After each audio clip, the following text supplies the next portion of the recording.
Good morning, everybody. My name is Audrey Schott, and I work with the Rural Health Initiative.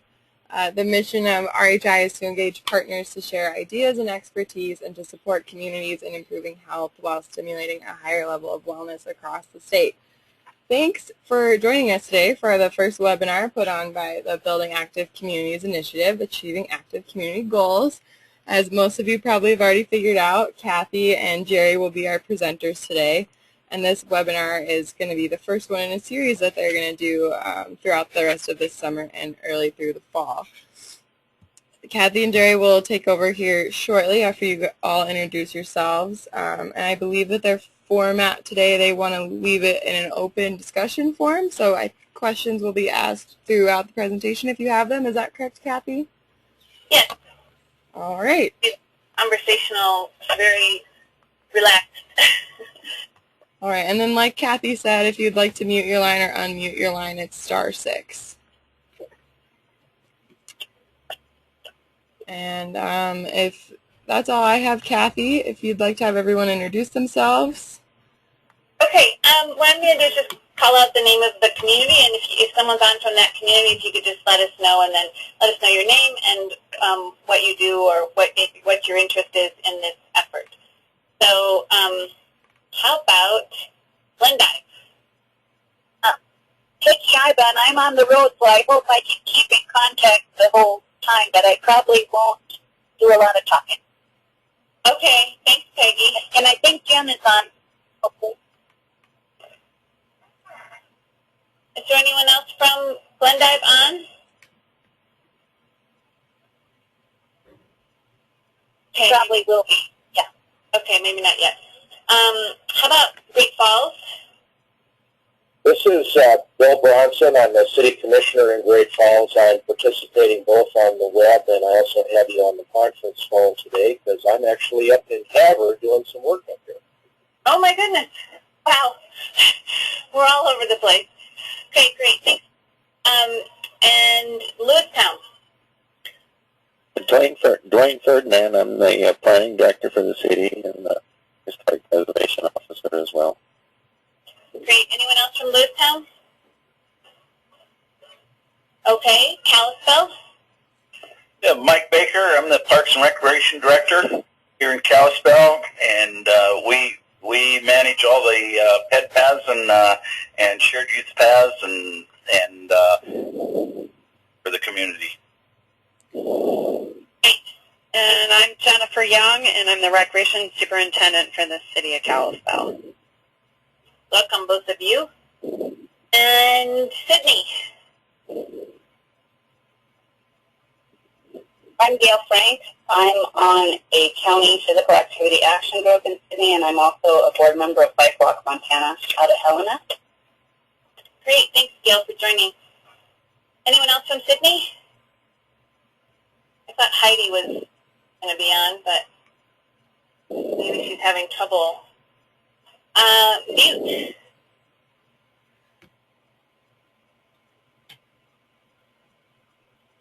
I know Steve was registered. I hope people aren't having trouble getting on. Gave out my cell phone number, but I ended up muting it, so maybe they're... Okay, well, to get started. So for those of you who are on that maybe don't know that much about the Building Active Communities Initiative, or for those that are joining us at a later date, because we're going to be sending this link out to all of you to share with members of your community, and so those people might not be as familiar. The Building Active Communities Initiative is an initiative of the State Health Department.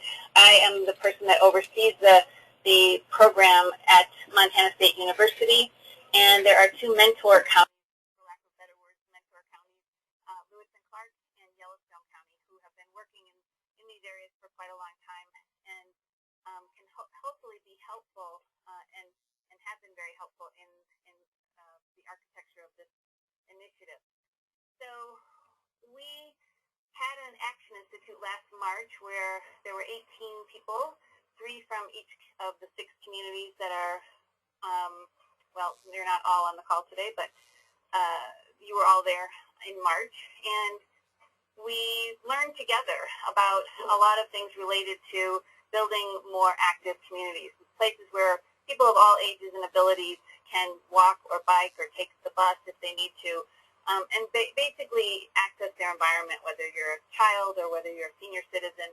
And we know that building those kinds of communities are not only good for public health, which is kind of where our interest lies, but they're also good for economic. You know, they're places where people spend more money because they like being in those places. And people that walk or bike, there have been studies to show that they actually spend more money. So I would say that there's a variety of reasons, environment reasons, public health reasons, traffic control reasons. If we can get more people in their short trips doing walking or biking or taking the bus, we have less traffic on our roads, less congestion, perhaps less accidents. So those are all our goals, and we know that a lot of you have been working on growth policy updates, which is a great area to put really good language to support types of goals.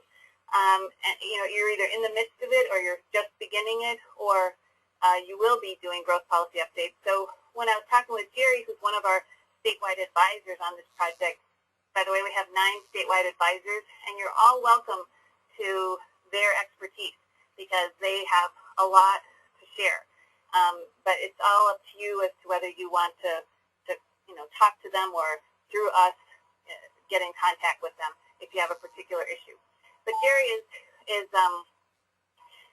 worked really in community development in Montana for 14 years, and between 1999 and joining Future West, which is where he is now, he's worn many hats, including working in the private sector, managing the development of private land as a local land use planner and a county planning director for the state of Montana, providing practical advice and assistance to local governments, and most recently as a program manager for the Sonoran Institute, working on conservation projects in Montana and Wyoming. And Jerry received his BA in History from the University of Minnesota, Duluth, and an MA in Geography from the University of Montana. So Jerry has a wealth of information to share, but he really wants to make this relevant to you, and so your feedback on this is really vital for the success of this webinar. So without further ado, I am going to introduce Jerry. Thank you, Cathy. For folks on the line, thank you very much for participating. And, you know, before I start, I do want to preface that what I'm going to talk about is based upon my professional experience. And those of you participating in the call have a lot of experience, whether you're elected officials, you work for the cities on staff, or you're an advocate. And, you know, frankly, you may or may not agree with everything I'm going to say, and hence I welcome your advice, your criticism, your experience. Please do not be bashful. The other thing I want to do is emphasize that the webinar is not intended to be a technical examination of the topics on the agenda. I mean, we're just going to scrape the surface. I mean, really the intent of the webinar is to stimulate conversation and thought on your part about the very specific issues you would like assistance with. You know, frankly, to maximize the benefit of the upcoming webinar series, Cathy and I thought, you know, this initial webinar should be really focused on just touching base on some of what we think are the important issues and get feedback from you about the type of support and training you want. So the next webinar could be on specifics of, you know, financing a sidewalk project, or the nitty-gritty of working on a growth policy, or things like that. So again, we really want to use this webinar to stimulate conversation rather than to delve deeply into each of the topic items.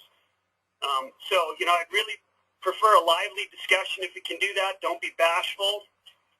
One other thing, for some reason, the PowerPoint that I put together, the animation that appears on my computer versus Cathy's is quite different.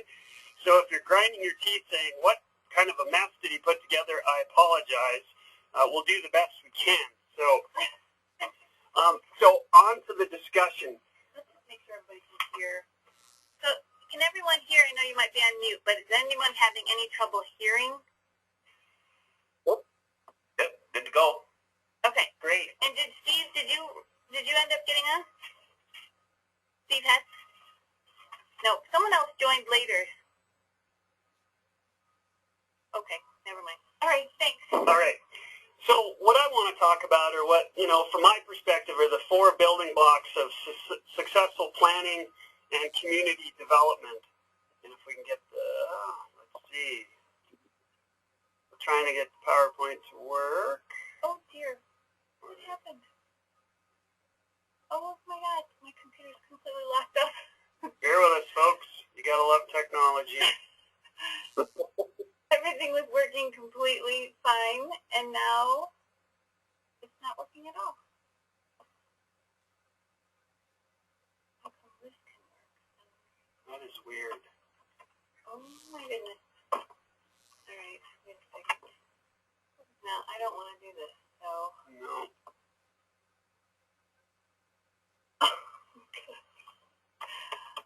Okay. And I had all kinds of fun pictures to share with everybody, rather than... This is very unusual. I might have to, you know what? I might have to log off and log on again, and I don't know what that's going to do. Does that do anything, Audrey? Kathy, I have Jerry's modified PowerPoint slides on my computer as well. I can bring them up, and you guys can let me know when to move on to the next slide if that's not too distracting for everybody. Well, do you have the whole PowerPoint with all the pictures? Yeah, you probably don't have the complete one just because it was so large. Yeah, I can get it from the Dropbox, and I also have the one that you guys probably have on Cathy's with the messed up animations. Oh, okay. Which, do you want me to open that one, or would you prefer that I try and download the Dropbox one? Down the hall with your, because she's right down the hall.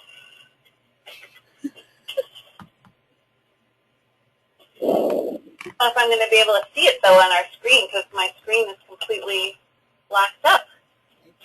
I don't really understand this. You guys can come down here, too, Cathy. Wait. Oh? Okay. I think we're right. Okay. Here we go. All right. Back on track. So, I want to talk about what I think are the 4 building blocks of successful community development and planning. And from my perspective, that's communications and relationships. I would put that at the top of the list. Without those, you can't achieve much. Political support from the city commission and influential people in your community. Plans and policies, they form the statutory and legal basis for making decisions. And then budgets and codes, because that's really where the work starts to get done. The one thing that I have found through the years is people like to break these into their individual parts, but frankly they're interdependent. And you can't really separate them. Communications and relationships builds political support. Political support means that you can actually get plans and policies put in place, and then theoretically you can get money allocated to do infrastructure projects or to develop a zoning code or some other type of mechanism to create the type of community you want. So all too often people like to separate them. And it's the same when you think about communities from the standpoint of traffic, water, sewer, economics, housing, all of it's interdependent. And all too often we separate it into its individual pieces, which there's a practical reason for doing that, but don't forget they're all connected. The other thing that I know we all want results, and depending upon the goals you set, sometimes you can achieve them in the short term, but everybody knows this, but I just want to emphasize that you really do need to take the long view. If you're going to achieve a walkable, bikeable, active community, it's going to take a long time. You think about campaigns that we all grew up with, whether it was the littering campaign, the smoking campaign, those didn't happen overnight. And I know it can be difficult sometimes to say, well, man, I don't really want to wait years for this to happen. But a successful program, whether it's active communities good infrastructure, economic development, it all takes a lot of time.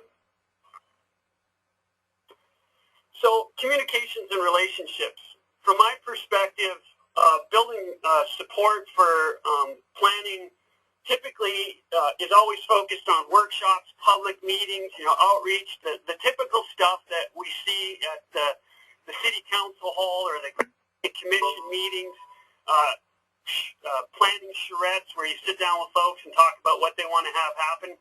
And that's really important stuff because statutorily you are required to do it. You'll never be able to achieve anything legally unless you do it. And also from a due process standpoint, giving people an opportunity to be heard and provide input. But frankly, that is not really the most effective way to get what you want. The individual relationships and the communications plan or marketing plan that you put together is really how things get done from my perspective. And I need to flip through my notes here.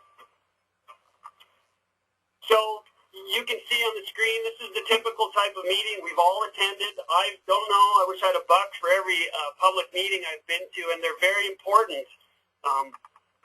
Folks standing up and speaking their piece, giving you input. But the reality, in my experience, is it's communications like this, one-on-one with people who are engaged, influential, and committed to a project or can influence how successful it is. It's these types of conversations, whether it's in church, in the grocery store, at the cafe. I mean, these are the ones I think that are overlooked all too many times.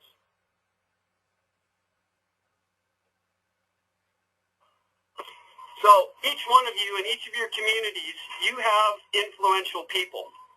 Those could be business owners, it could be the local carpenter, it could be a developer, maybe it's a doctor.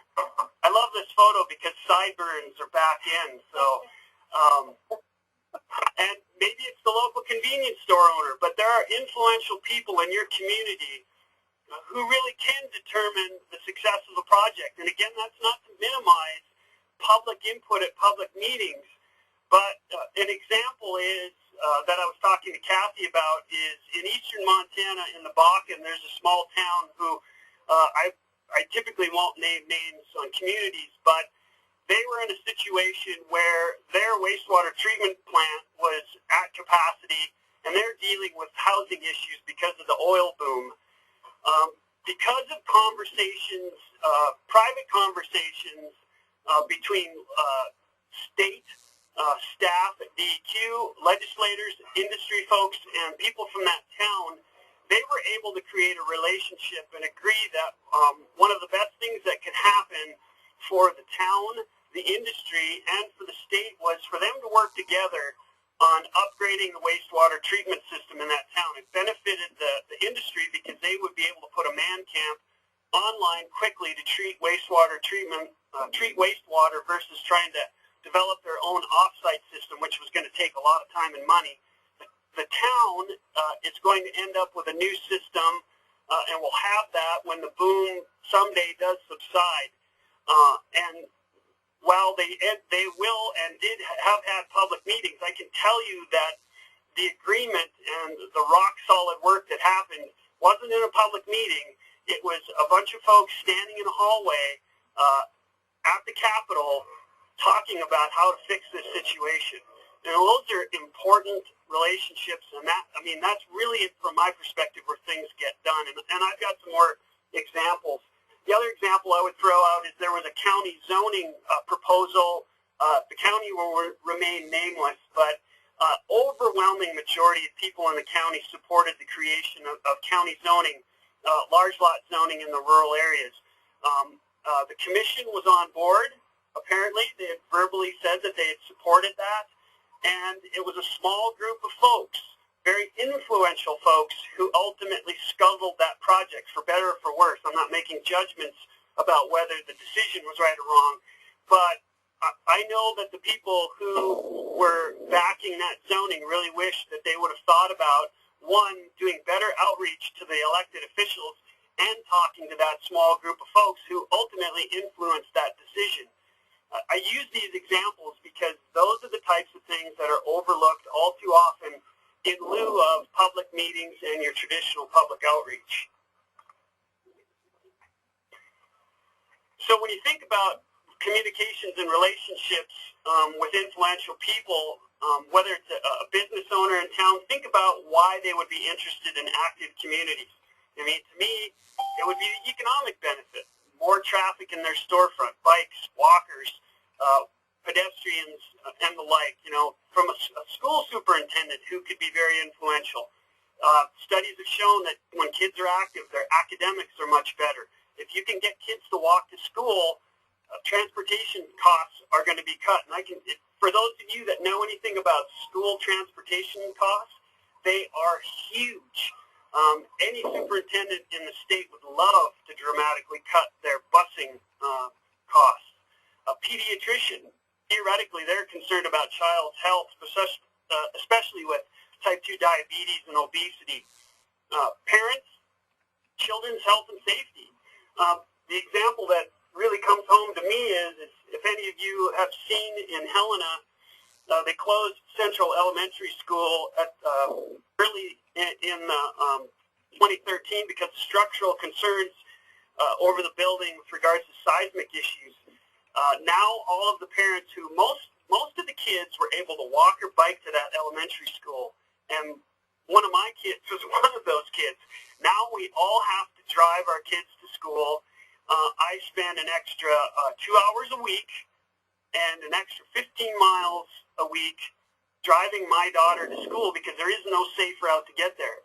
So to me, that's an example of a situation where if you're a bike walk advocate in a community like Helena, boy, I'd be talking to the parents of the kids that go to that school because they're natural allies. They now firsthand understand the ramifications of not having a walkable, bikeable school. And I want to emphasize, jump in here at any time if you have questions or comments. Don't be bashful. The other thing about communications is, you know, technical skills are really important. Those of you, and myself included, and Cathy, who work in this business dealing with land use planning, community development, parks and rec, we're really good at the technical skills. We can understand plans such as the schematic here. That's what I was trained to do. Look at a subdivision plat. I was really technically savvy when I got out of graduate school and became a land use planner, but frankly, I would have been a lot better off. Frankly, my communication skills are how I get things done. The technical stuff is really important, but without the ability to effectively communicate to people on their level and explain things, the technical skills really don't matter. So my point here is, you know, your communication skills are key. You need your technical skills, and you need your staff to have technical skills, and even advocates need to have a little bit of technical savvy, but it's how you communicate that's really important.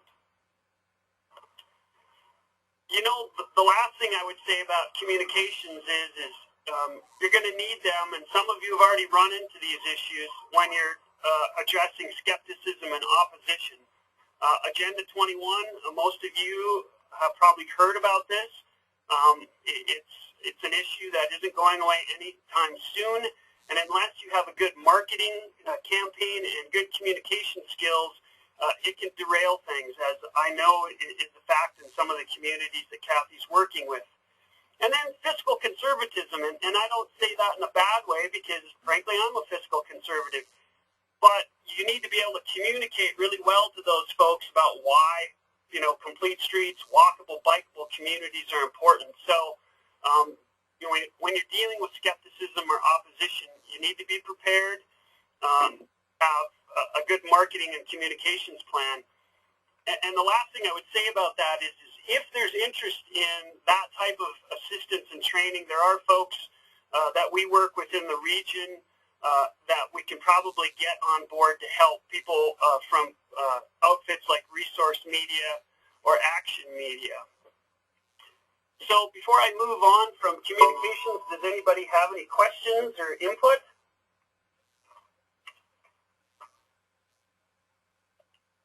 All right. Well, political support would be the next important thing to me, and I think good communications and relationships kind of leads right into that.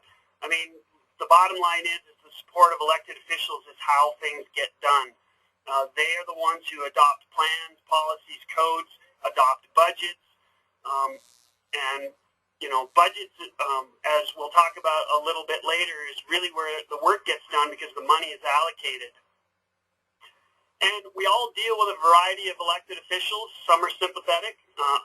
Those of you that are elected officials and on this call, you're sympathetic. You believe in this type of work and the benefit that it's going to provide. There are apathetic commissions, elected officials, whether they're city or county, and that's just the reality. That's just not something that interests them. And then we have those that are outright hostile. And that's the reality. I'm not making a judgment call one way or another, but those are the types of elected officials that we all work with. So, local government is where it happens.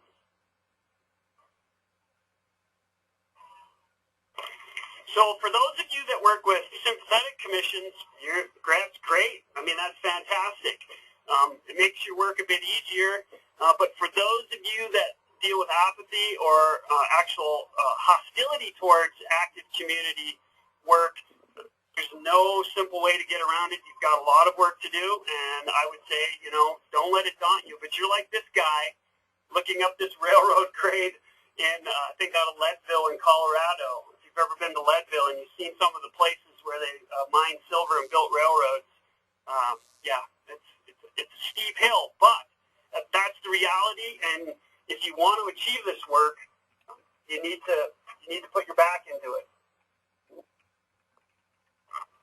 So, just some tips and advice from my perspective about political support, and those of you on the phone, please chime in. But I think, first and foremost, you really need to practice those communications and relationship building skills. And that's not just with the elected officials. The elected officials have people in your community, as we talked about earlier, who are influential, who advise them, who they lean on for advice or believe in what they tell them. So that would be the first thing. The other thing is you need to get the facts in their hands, because one thing that happens all too often is a lack of credible information. There'll be misinformation that will be spread, particularly by folks who oppose land use planning and complete streets. So it's really important to get the information into their hands. I list here providing transportation choices. It's pretty hard to argue with providing people with the opportunity to walk or bike. Improving safety for children. I can tell you that I tried biking with my daughter to the school she got transferred to once, and it wasn't a pleasant experience, and my 9-year-old's a pretty savvy, aggressive young lady, but it wasn't a safe route for a kid to walk or bike. Implementing active community steps such as complete streets has been shown to save taxpayers money and time. I mean, these are all points that I think you need to get into the hands of elected officials and, frankly, the people that are influential with them. You need to elevate the importance of building active communities. Do not rely upon a growth policy or a capital improvements planning process to bring this to the forefront. Letters to the editor, visit by constituents, your allies, and questions at candidate forums and any other place are really important. Do not rely solely on growth policy updates and your typical planning processes to make building active communities important. And the other thing I would add is as well, the quote-unquote, what I would call the usual suspects, the folks who are at every meeting, whether they're pro or opposition, are not the folks who should be talking to the commissions and boards. It needs to be new people. Even if you, one of the things I advise people, and I got this from Dick Brooks, who is a communications consultant for Action Media, is write a letter to the editor. You can write letters to the editor for somebody else to put their name on if they're not confident writing, but they believe in what you want to do. It's simple things like that, but you know, you really need to find people other than the quote-unquote usual suspects to you know, talk about these issues. The other thing is you know, make your elected officials look good, and I don't mean that in a snarky, cynical way. They're the ones that have to defend their decisions, and you need to provide them with support and leverage. And if there's a project that, you know, the public really likes, I mean, we all want to improve our communities, and it's the elected officials who can get this done. So, you know, really giving your elected officials credit for your projects, if they've lended a hand, is important. The other thing I would say is, you know, don't assume that because you've got a supportive county or city commission, that's going to remain that way. We've seen countless examples now in the state, and one I'll mention, and I'm not making a judgment call, it's the reality. Ravalli County went to a five county commission elected system, gosh, it would have been 7 or 8 years ago, and the commission turned out it was what I would call progressive. They elected four really progressive commissioners, one a moderate, and those folks took off on a really progressive track with regards to land use planning and community development, and none of those commissions are left, and frankly, it is conservative commission now. And the reason I point that out is because if, for those of you that have a supportive commission, you know, don't assume it's going to be there. And the flip side is if you don't have a supportive commission, you can do a lot. Those of you that are advocates, obviously if you work for the city or county as staff, that's not someplace you should be going. But those of you that are advocates, I mean, if you believe in this stuff, you can work to get folks who support building active communities elected. It's all part of the process. So, any questions about political support before we move on to plans and policies? All right. A lot of this you folks know. Growth policies, capital improvement plans, CIPs, transportation plans should be an expression of what a community wants to have happen, the type of development they want to occur, the type of community they want to live in, and they also provide the legal basis for making decisions. So statute says that if you're going to implement zoning or you're going to amend existing zoning, you have to have a growth policy in place that supports those changes. So it provides the legal basis for doing that. It also, those plans provide the legal basis for actually implementing steps. Let's say we want to amend our zoning code to require complete streets when a new development comes in. Well, it provides that legal basis so you can avoid a takings under the law to implement those types of things. So they're really important, and while statutorily required, they're not a means unto themselves. And I say that because all too often, land use plans and CIPs, the process of developing those plans becomes the focus versus the outcomes you want. And what I mean by that is, yes, you have to follow a step-by-step process to develop a growth policy or a capital improvements plan or a transportation plan, but it's really easy for people to fixate on, the calendar. Well, we've got to be done by this date, and we've got to have X happen by this date, or checklists, mailing lists. We've got to make sure you do X, Y, and Z. And believe me, those are all important, but it's really the outcomes. You want people to focus on what do we want to have happen, not, we got the growth policy done in a year and a half, and it's 350 pages, and we only spent $120,000. Now, that's great, but, again, focus on what the community wants. So, some advice after years of working on growth policies and providing technical assistance. Again, why do you want to develop a plan? focus on real-world outcomes, such as we want bike lanes. We want our downtown to look like this: bulb outs, sidewalks, nice storefronts, street trees. We want a walking path down by the creek. The other thing is what I have found is people will set very lofty goals, and that's great, but you really do need to focus on some achievable goals. Because if you don't, your allies, the governing body, and a lot of other folks, if they don't see progress, they're going to tune out, and you may lose them. I mean, you really need to be realistic about the economic and political realities you face. One of the examples I used to throw out, particularly when I was working in eastern Montana with small communities and counties, is if your growth policy goals are as simple as saying we want to get a new library built and put in a trail, that's great.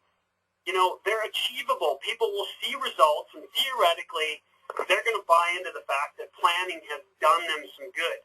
If you set goals that are so high and you can't achieve them, I've just seen it time and time again where there isn't any progress made. And that's not the case in all communities. We've got a fair number of communities that have made progress, but those are pitfalls that I think you really need to be aware of. Lofty goals are great, you can do that, but make sure you set some achievable goals that you're pretty confident you can get done.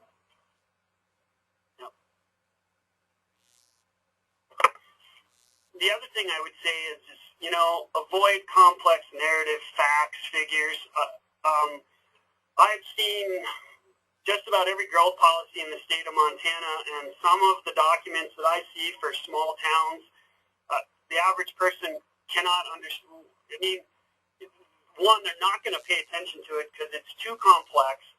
The narrative is too complex. There are graphs, there are charts. Most folks aren't interested in that. They want to know what you want to do and how you want to do it. So brevity, clarity, conciseness, clear graphics and photos and maps. You would think maps would be really understandable, but you talk to communications consultants, and they will tell you that the average person, unless they're maybe a hunter or an angler, doesn't pick up a map and get it like those of us in the business. I love maps. I mean, I have maps squirreled away in my closet, topo maps, world maps. But I do this stuff for a living. The mechanic down the street or the person who's running the daycare may not necessarily understand the map you put in front of them. So, that brings me to using a tone and language that can be understood by everybody. I mean, this document, whether it's a growth policy, CIP, or a transportation plan, is not for the professionals. Those folks should understand this stuff. It's to get the buy-in of the folks in the public. The language should be simple enough that you can implement it no matter what. And I'm not saying you can't have appendices with really detailed information or detailed maps, but there's a balance between providing the technical folks with what they need and the layperson understanding and supporting the document. The other pet peeve I have is boilerplate language. I hear time and time again, can you send me some language? I still get calls even after 2 years being gone from the state saying, Chair, I need an example of X, Y, and Z. Is there some language we can steal? And it's like, you can do that, but again, put it in your own terms. It's okay to look at what other people have done, but, put it in your own terms that the folks in your community are going to understand. The other thing is when, a lot of you, if you're going to do a growth policy update, you may or may not work with consultants, but, the bottom line is that you should lead the process. Consultants are there to help you. I will be brutally honest. My experience is I can probably I won't name, but I can think of countless growth policies that from certain firms that all look the same, the language is the same. I mean, really, is that what you want as a community? The consultant should be there to help you get done what you want to have happen. I mean, there are good consultants, but they're in the business to make money, And, you know, they have set templates, and templates are fine, but it should be a document that you're comfortable with between the language, the graphics, and the process. So, any questions on plans, policies? I mean, are there things that you want to see in future webinars, you know, that are more detailed that would help you? And you don't have to, you know, if you want to email Cathy or I, that's great. But be thinking about that. All right, budgets and codes. I mean, I hate to be cliche, but this is where the rubber meets the road, and you probably want it to look like the wheel on this BMW versus this. Seriously, people just assume that, you know, the commission's adopting a budget. It's boring. You know, oh my God, I'm going to fall asleep. Well, I mean, that's where things happen. Because if the commission is willing to allocate funds to construct, you know, X miles of bike lane or sidewalk, or adopt, you know, provide the money to the planning department to develop a zoning code to promote compact walkable development, that's where things get done. So yeah, budgets can be really boring, but that's where things happen. You know, theoretically, you've done your communications, you've built your relationships, you've developed plans and policies, you've got your political support, and then the next step is the money's allocated to actually do this work. A little bit repetitive, but, you know, it does become the question of whether or not the governing body will budget the money. You know, and I know what everybody's thinking, you know, there's limited fiscal resources, and that's true. But I would argue that the one thing that, you know, that the perception or the reality of limited fiscal resources has led to people to an over-reliance on the use of codes, zoning, building codes, or waiting for a grant to get things done, or nothing happens. And while it's understandable in some respects, there are some consequences to, you know, the over-reliance on codes, waiting for grants, or not doing anything. I think it's really important that you balance the use of codes and public monies to create active communities. Committing public funds is a huge statement on the part of elected officials. Again, you know, budgets seem really boring to the average person, but if you see a line item in a city budget that says, you know, the city's going to commit, even though we might have to cut back here and there, we're going to commit $100,000 or $50,000 to build X amount of sidewalk, that's a big deal.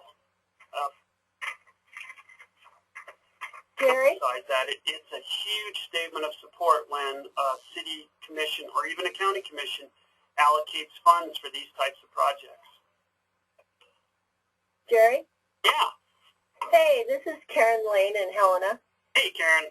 Hey, this is related to the funding, what you're just talking about. In the relationship section, you were talking about giving folks, showing them how it benefits them. One of the things you said is it saves taxpayers time and money. Can you give an example of that? Or Well, I can give you my personal example. I mean, my wife and I sat down and figured out what it was going to cost me in time, gas, and money to have to transport my daughter to school. And I think we're going to spend an extra $300 in gas alone during the year to drive my daughter Elsa to Lincoln School now, and we get to do it all next year. So it's going to cost. I'll get to pay that. And you know, I don't have the numbers in front of me, but I figured out my hourly wage. I was just like, these are things that you can easily put numbers to. I don't have any studies in front of me, so I'd be lying if I could pull something out of my brain. But I mean, they're out there, and so Cathy can probably throw something at you a lot faster than me. I'm not a budget. Anything that's more of a community-wide savings of money and time? Well, the one thing I can say is if you can avoid widening a corridor because you have better traffic management, because more people are walking, biking, taking the bus, that is a huge, as you probably all well know, huge expense.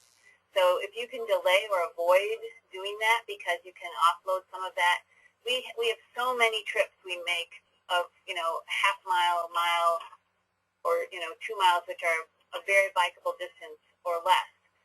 If we can offload just some of those, even a few days a week, then we could avoid, some of that congestion that will lead to a supposed need to widen the corridor. So that's one thing that comes to mind just off the bat. There are people that argue that if you can, lessen the wear and tear on a corridor, that, causes maintenance to be not as, aggressively needed. So those are some of the things that come to mind right now. And frankly, I'm glad you brought it up, Karen. That's the one place that all of us working in the business wish we had better data. There's a lot of research on this stuff outside of the Northern Rockies that you can find. You can go to Google and type it up, but what you'll find, and you've probably all heard it, is people will say, well, that's fine, that's Texas, or that's New York, or that's California. What about Montana, Idaho, or Wyoming? And that's one place that we as nonprofits and agencies need to do a better job. And actually, there's a project that Cathy and Cathy will still be participating in, working with an outfit out of Vancouver, BC, and out of Seattle, to try to do this type of analysis to figure out, what are the benefits to walkable, bikeable communities. But again, I think you can come up with real-world examples. I mean, if I can come up with a simple calculation of what it's going to cost me as an individual, I can't believe that we can't do some rudimentary analysis at the city or county level. But your point's well taken, Karen. The other thing that comes up sometimes is that there are so many people that can't access their environment because of disabilities or just not, the ability to, they're in wheelchairs or walking with a walker or whatever.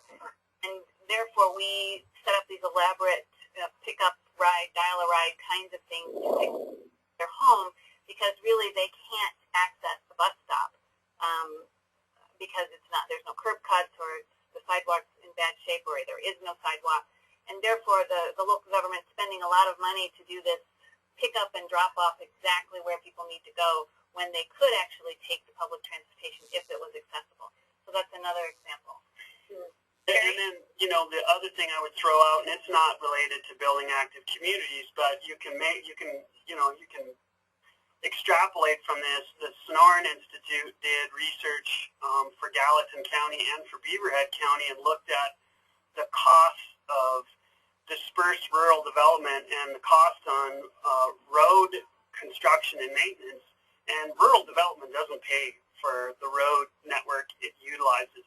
So, that's an example of if that's the case in a rural area, it would seem to make sense that as you encourage, not enforce, compact walkable development, the costs of providing services are much less. I mean, that's why we have cities.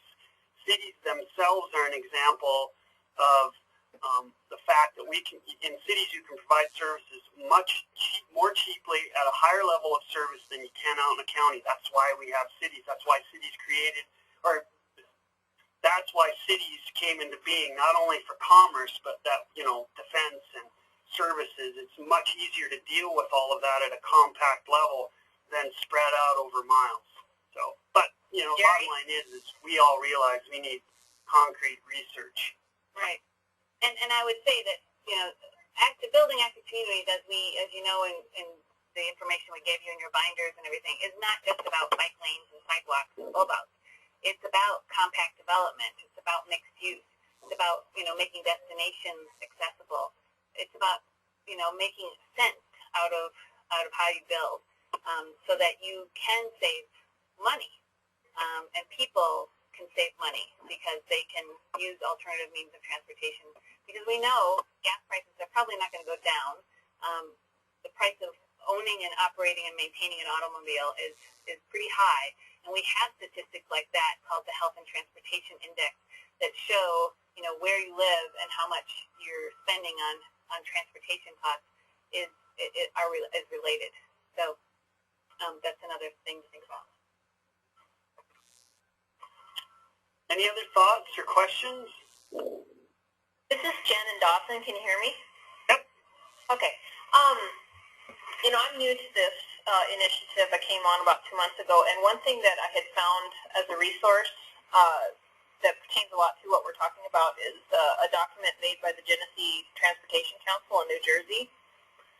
It was a nice workbook on how to go through calculating all those figures that we were just talking about that could potentially help you sell this idea to the public and to your commissioners.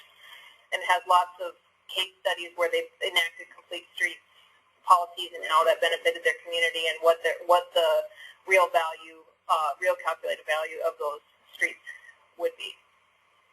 If you like, I can send you that link. That would be fantastic.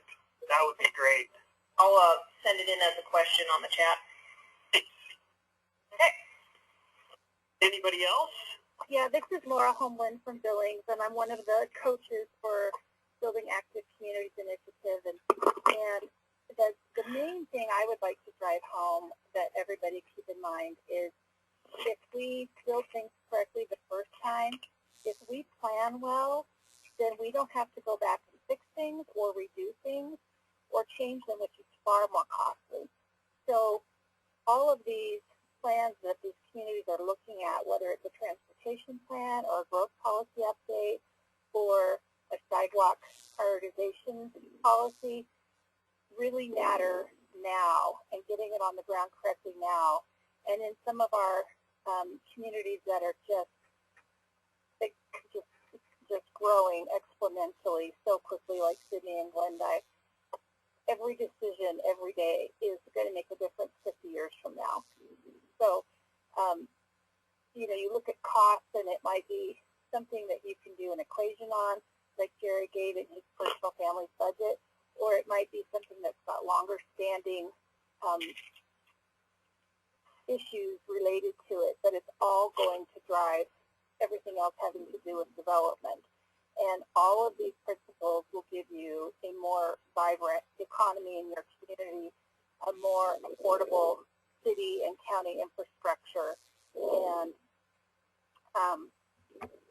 you know, healthier people because of how the streets are laid out and the building is allowed to develop. So the economic picture is really the umbrella under which this all falls.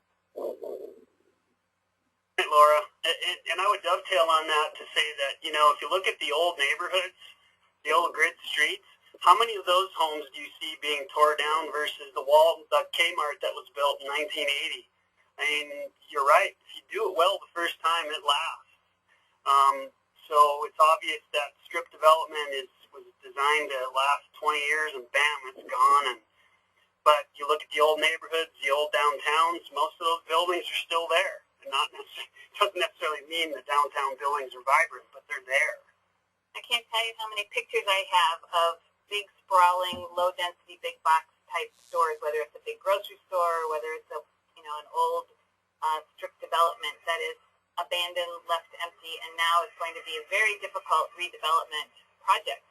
And yet, in our downtowns, you know, where they were developed to be reused buildings, they are.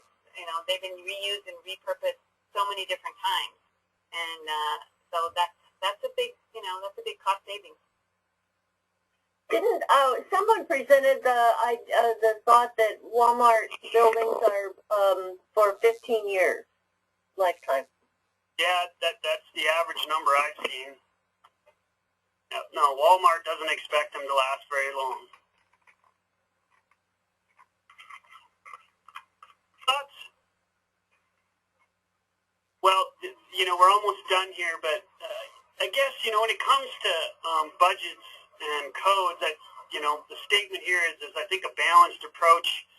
It's a statement to your community, the businesses, the developers who, you know, typically may not be your allies, that, you know, the community is willing to share the burden.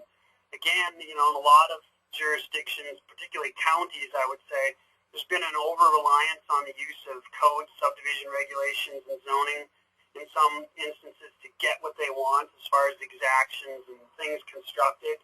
I think if you can balance that with, even a moderate infrastructure expenditures on the part of the city for sidewalks, trails, parks, I think it's it's a huge statement to the development and business community that folks are willing to work together and share the burden. And the other thing, I think probably one of the biggest things is the public-private partnerships. They're overlooked. The example I love to use is the town. You want to see a town that gets things done, and you know who gets it done? It's the Rotary Club. And the Rotary Club is the business owners and retirees, and they built a refrigerated ice rink, for crying out loud, in Phillipsburg. It's fantastic. And you can chuckle, but that was a public-private partnership to get that done. And if they can do it in Peaburg, which is a fantastic town, little town that you all probably know, I mean, again, I think you shouldn't overlook public-private partnerships to get, your infrastructure projects done or find allies. I really think that we're going to need to do that from here on out. I ended up going up to Glacier this last weekend and drove back through Peaburg, Phillipsburg, and I hadn't been there for several years.